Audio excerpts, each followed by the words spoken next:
Lesson 7. My elder brother. My big brother was 5 years older than me, but only 3 grades ahead. मेरा बड़ा भाई मुझसे 5 साल बड़ा था, लेकिन केवल 3 कक्षाएं ही आगे था.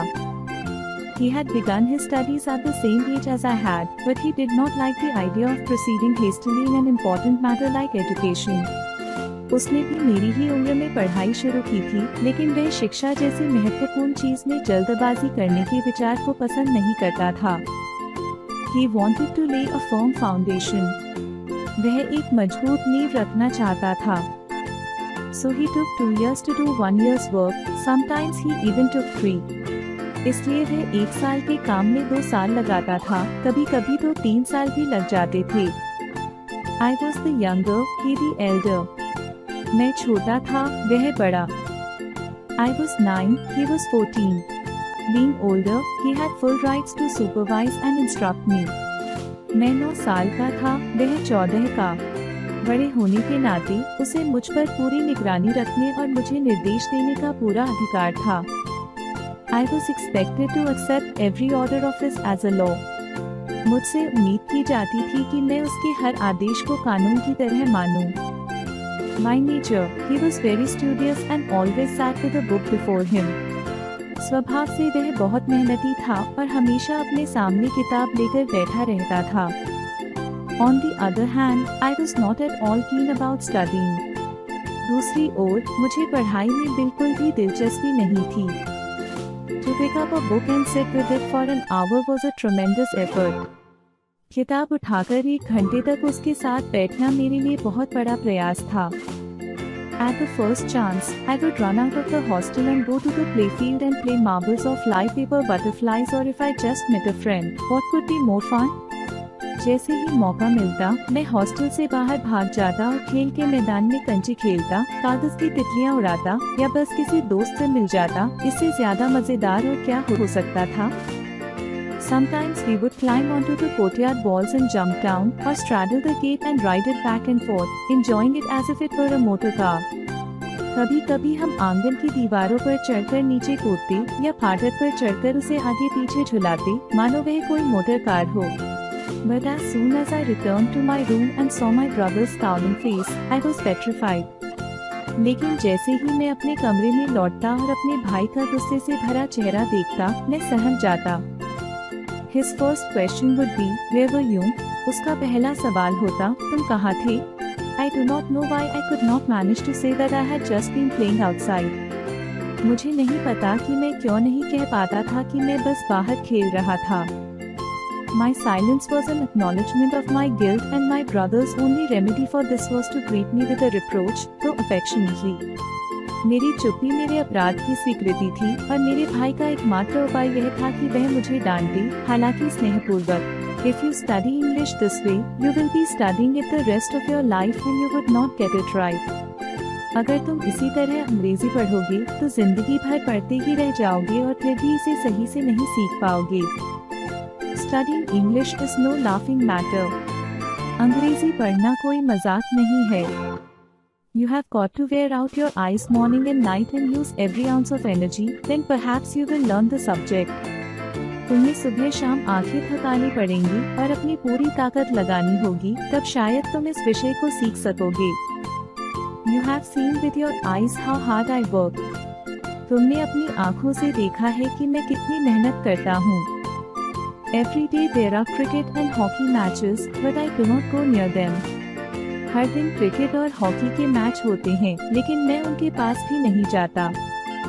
I study all the time, even then it takes me 2 years, or even 3 to go up 1 grade. मैं हर समय पढ़ता हूँ, फिर भी मुझे एक कक्षा आगे बढ़ने में 2 या 3 साल लग जाते हैं. If you want to waste time, it would be better if you just went home and played Gully Dand to your heart's content. Why waste our father's hard-earned money? अगर तुम्हें समय बर्बाद ही करना है, तो बेहतर होगा कि तुम घर जाकर जी भर के गिल्ली डंडा खेलो. हमारे पिता की मेहनत की कमाई क्यों बर्बाद कर रहे हो? With a scolding like this, I had started crying. What could I say in reply? इस तरह की डांट के बाद मैं रोने लगा. मैं जवाब में क्या कह सकता था? On another occasion, when I passed and he did not, he said, "You have been promoted one grade and your head has been turned by a ... एक और मौके पर जब मैं पास हो गया और वह नहीं हुआ, तो उसने कहा, तुम एक कक्षा आगे बढ़ गए और इसका घमंड तुम्हारे सिर पर चढ़ गया है। Understand this. You did not pass through your own efforts, but stumbled on it by luck. समझ लो, तुम अपनी मेहनत से पास नहीं हुई, बल्कि भाग्य से ठोकर खाकर पार हो गए हो। Sometimes in Gulli Dandu, a lucky shot in the dark hits the goal. But nobody gets to be a good player from it. Gilli danda में भी कभी कभी भाग्यशाली शॉट सीधे लक्ष्य पर लग जाता है, लेकिन इससे कोई अच्छा खिलाड़ी नहीं बन जाता। Don't assume that because I failed I am stupid and you are smart. यह मत सोचो कि मैं फेल हो गया तो मैं मूर्ख हूँ और तुम होशियार हो। When you reach my class, you will be in a sweat when you have to bite into algebra and geometry and study English. जब तुम मेरी कक्षा में पहुंचोगे, तो बीजगणित और ज्यामिति को समझने में तुम्हारा पसीना छूट जाएगा और अंग्रेजी पढ़नी पड़ेगी। History, it is not easy to memorize those kings' names. इतिहास, उन राजाओं के नाम याद रखना कोई आसान काम नहीं है। And as for geometry, well, God help you. If you write it instead of app, your answer is marked wrong. और जहाँ तक ज्यामिति की बात है, भगवान ही तुम्हारी मदद करें। अगर तुम ऐप की जगह अप लिख दो, तो तुम्हारा उत्तर गलत माना जाएगा। Nobody asks the hard-hearted examiners what is the difference after all. कोई इन कठोर परीक्षकों से नहीं पूछता कि आखिर इससे क्या फर्क पड़ता है। Does it make any difference if you eat dal, boiled rice and roti, or boiled rice, dal and roti? क्या इससे कोई फर्क पड़ता है कि तुम पहले दाल, फिर चावल और रोटी खाओ, या पहले चावल, फिर दाल और रोटी? They say, write an essay on punctuality in not less than 4 pages. वे कहते हैं, समय की पाबंदी पर कम से कम 4 पन्नों का निबंध लिखो। Who does not know that punctuality is a very good thing? But do I need 4 pages for what I can describe in 1 sentence? कौन नहीं जानता कि समय की पाबंदी एक बहुत अच्छी चीज है, लेकिन जिसे मैं एक वाक्य में बता सकता हूँ, उसके लिए मुझे 4 पन्नों की जरूरत क्यों है? We want a man to say what he has to say quickly, but no, you have got to drag it out to 4 pages. It is outrageous. हम चाहते हैं कि कोई व्यक्ति अपनी बात जल्दी कहे, लेकिन नहीं, तुम्हें इसे 4 पन्नों तक घसीटना होगा। यह बहुत बेतुका है। So pay attention to what I say. What if I fail? I am still older than you. I have more experience of the world. Listen to what I say or you will be sorry. तो मेरी बात ध्यान से सुनो। क्या हुआ अगर मैं फेल हो गया? मैं फिर भी तुमसे बड़ा हूँ। मुझे दुनिया का ज्यादा अनुभव है। मेरी बात सुनो, वरना पछताओगे। My brother's terrible description of studying in the 9th grade really scared me.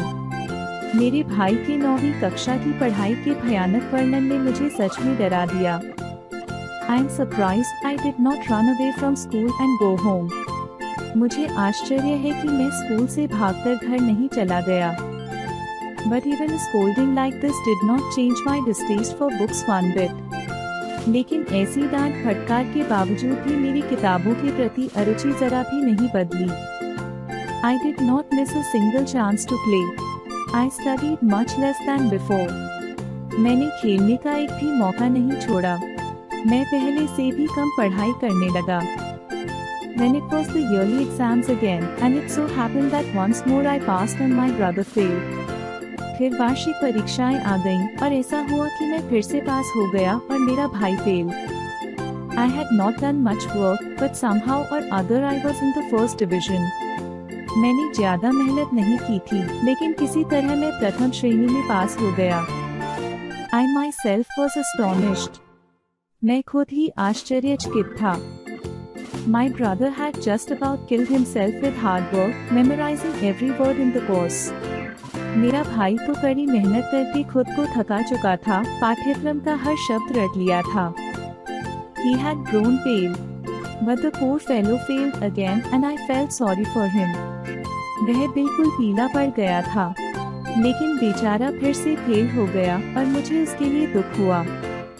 My pleasure of passing was reduced to half. मेरे पास होने की खुशी आधी रह गई। There was a difference of only a grade left between my brother and me. अब मेरे और मेरे भाई के बीच केवल एक कक्षा का अंतर बचा था। The thought crossed my mind that if he failed just once more I would be at the same level as he, and then what ground would he have of lecturing me? मेरे मन में ख्याल आया कि अगर वह एक बार और फेल हो गया तो हम दोनों एक ही कक्षा में होंगे और फिर उसे मुझे समझाने का क्या हक रहेगा? But I violently rejected the unworthy idea. लेकिन मैंने इस अनुचित विचार को तुरंत झटक दिया। Now my brother had become gentler towards me. अब मेरा भाई मेरे प्रति थोड़ा नरम हो गया था। Perhaps he himself was beginning to understand that he no longer had the right to tell me, or at least as much as before. शायद अब उसे भी समझ आने लगा था कि उसे अब मुझे समझाने का हक नहीं रहा, या कम से कम पहले जितना नहीं। My feeling of independence grew. मेरी स्वतंत्रता की भावना बढ़ने लगी। I began to take advantage of his tolerance. मैंने उसके धैर्य का फायदा उठाना शुरू कर दिया। As a result, even the little I used to study earlier because of my brother ceased. नतीजा यह हुआ कि जो थोड़ा बहुत मैं पहले अपने भाई के कारण पढ़ता था, वह भी बंद हो गया। I found a new pleasure in flying kites. मुझे पतंग उड़ाने में नया आनंद मिलने लगा। Still, I minded my manner with my brother and concealed my kite flying from him. फिर भी मैं अपने भाई के सामने संयम रखता और उससे अपनी पतंगबाजी छिपाकर रखता। One day, far from the hostel, I was running at a hectic pace, trying to grab hold of a kite. एक दिन हॉस्टल से दूर मैं तेजी से भाग रहा था, एक पतंग पकड़ने की कोशिश कर रहा था। My eyes were looking skywards at that high-flying traveler in the skies that glided smoothly down, like some soul emerging from paradise, freed of worldly attachment, reincarnated in a new life. मेरी आंखें आसमान की ओर थीं, उस ऊंची उड़ान भरती पतंग संसारिक बंधनों से परे एक नए जीवन में पुनर्जन्म ले रही हो। A whole army of boys came reaching out to welcome with long, thick bamboo rods. लड़कों की पूरी एक फौज लंबी, मोटी बांस की छड़ी लेकर उसे पकड़ने के लिए दौड़ पड़ी। Nobody was aware who was in front or who behind him. किसी को पता नहीं था कि कौन आगे है और कौन पीछे। It was as though every one of them was flying along with that kite in the sky. ऐसा लग रहा था मानो वे सब उसी पतंग के साथ आसमान में उड़ रहे हों। Sky, where everything is at one level, without cars or trains or carts. आसमान, जहाँ सब कुछ एक ही स्तर पर होता है, न कोई गाड़ी, न ट्रेन, न बैलगाड़ी। Suddenly, I collided with my brother. He grabbed my hand and said angrily, "Aren't you ashamed to be running with these urchins after a stupid kite?" अचानक मैं अपने भाई से टकरा गया। उसने मेरा हाथ पकड़ लिया और गुस्से से कहा, क्या तुम्हें इन आवारा लड़कों के साथ एक बेकार सी पतंग के पीछे भागते हुए शर्म नहीं आती? You are in the eighth now, and only one behind me. A man has got to have some regard for his position after all. तुम अब 8वीं में हो और सिर्फ एक कक्षा पीछे हो। इंसान को अपनी स्थिति का कुछ तो ख्याल रखना चाहिए। You must have assumed I am just one grade behind my brother, so now he does not have the right to say anything to me. Apostrophe, but you are mistaken. तुमने सोच लिया होगा मैं अपने भाई से बस एक कक्षा पीछे हूँ, तो अब उसे मुझे कुछ कहने का हक नहीं, लेकिन तुम गलत हो। I am 5 years older than you, and even if you come into my grade today, nobody, not even God, can remove the 5-year difference between us. मैं तुमसे 5 साल बड़ा हूँ और अगर आज तुम मेरी कक्षा में भी आ जाओ तो भी कोई, यहाँ तक कि भगवान भी, हमारे बीच के इन 5 सालों के अंतर को नहीं मिटा सकता। The experience I have of life in the world, you can never catch up with, even if you get an MA Lit and even PhD. मेरे पास जीवन और दुनिया का जो अनुभव है तुम उसे कभी भी नहीं पकड़ सकती, चाहे तुम MA कर लो, D.Lit कर लो या यहाँ तक कि PhD ही क्यों न कर लो। Understanding does not come from reading books. Our mother never passed any grades and father probably never went beyond the 5th or the 6th, but they would always have the rights to explain to us and correct us. समझ किताबें पढ़ने से नहीं आती। हमारी माँ ने कभी कोई कक्षा पास नहीं की और हमारे पिता शायद 5वीं या 6वीं से आगे नहीं पढ़े थे, लेकिन फिर भी उन्हें हमें समझाने और सुधारने का पूरा हक था। not just because they are our parents, but because they will always have more experience of the world. सिर्फ इसलिए नहीं कि वे हमारे माता पिता हैं, बल्कि इसलिए भी कि उनके पास हमेशा दुनिया का अधिक अनुभव रहेगा। I was thoroughly ashamed by this new approach of his. मैं उसकी इस नई सोच से पूरी तरह शर्मिंदा हो गया। I had truly come to know of my insignificance, and a new respect for my brother was born in my heart. मुझे सच में अपनी तुच्छता का एहसास हुआ और मेरे दिल में अपने भाई के लिए एक नया सम्मान पैदा हुआ।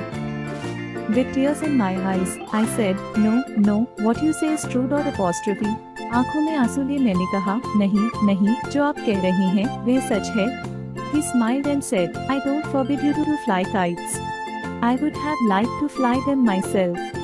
But what can I do?" वह मुस्कुराया और बोला, मैं तुम्हें पतंग उड़ाने से मना नहीं करता। मुझे खुद भी पतंग उड़ाना अच्छा लगता, लेकिन मैं क्या करूं? If I go off the track, how can I watch out for you? That is my responsibility. अगर मैं ही रास्ते से भटक जाऊं, तो तुम्हारा ध्यान कैसे रखूंगा? यही मेरी जिम्मेदारी है। Just then by chance a kite that had been cut loose passed over us with its string dangling down. उसी समय संयोगवश एक कटी हुई पतंग हमारे ऊपर से गुजरी, जिसकी डोर लटक रही थी। A crowd of boys were chasing it. एक झुंड लड़कों का उसका पीछा कर रहा था। My brother is very tall, and leaping up, he caught hold of the string and ran wildly towards the hostel. मेरा भाई बहुत लंबा है और उछलकर उसने डोर पकड़ ली और छात्रावास की ओर तेजी से दौड़ पड़ा। I came close behind. मैं उसके ठीक पीछे था। Word meaning, grades. Here, one of the levels in a school with children of similar age. कक्षा, श्रेणी, स्कूल में एक स्तर जिसमें समान आयु के बच्चे होते हैं। Studious, spending a lot of time studying or reading. अध्ययनशील, मेहनती, जो पढ़ाई या अध्ययन में अधिक समय बिताए। Straddle, sit with one of your legs on either side. पैर फैलाकर बैठना, दोनों पैरों को अलग अलग दिशाओं में रखकर बैठना। Scolding, angry or annoyed, डांटना, फटकारना, किसी पर गुस्सा करना। Petrified, extremely frightened, बहुत डर जाना, स्तब्ध होना, पर से जड़ हो जाना। Acknowledgement, act of accepting that something is true, स्वीकारोक्ति, मान्यता, किसी बात को सच मानना। Reproach, criticism, निंदा, उलाहना, आलोचना करना। Be in a sweat, frightened about something, चिंतित, भयभीत होना, किसी बात को लेकर डर लगना। Outrageous, shocking, अपमानजनक, चौंकाने वाला, जो बहुत ही अनुचित या अकल्पनीय हो। Distaste, unpleasant, अरुचि, अप्रियता, जो अच्छा न लगे। Lecturing, criticizing somebody, ताने देना, डांटना, किसी को दोष देना या उपदेश देना। Rejected, refuse to accept, अस्वीकार करना, स्वीकार करने से इनकार करना। Ceased, stop, रुक गया, समाप्त हुआ, कुछ बंद हो जाना। Hectic, restless, व्यस्त, शांत, अत्यधिक गतिविधियों से भरा। Incarnated, born again as someone else, पुनर्जन्म लेना, किसी नए रूप में जन्म लेना। Collided, crashed into each other, टकराना, एक दूसरे से टकराना।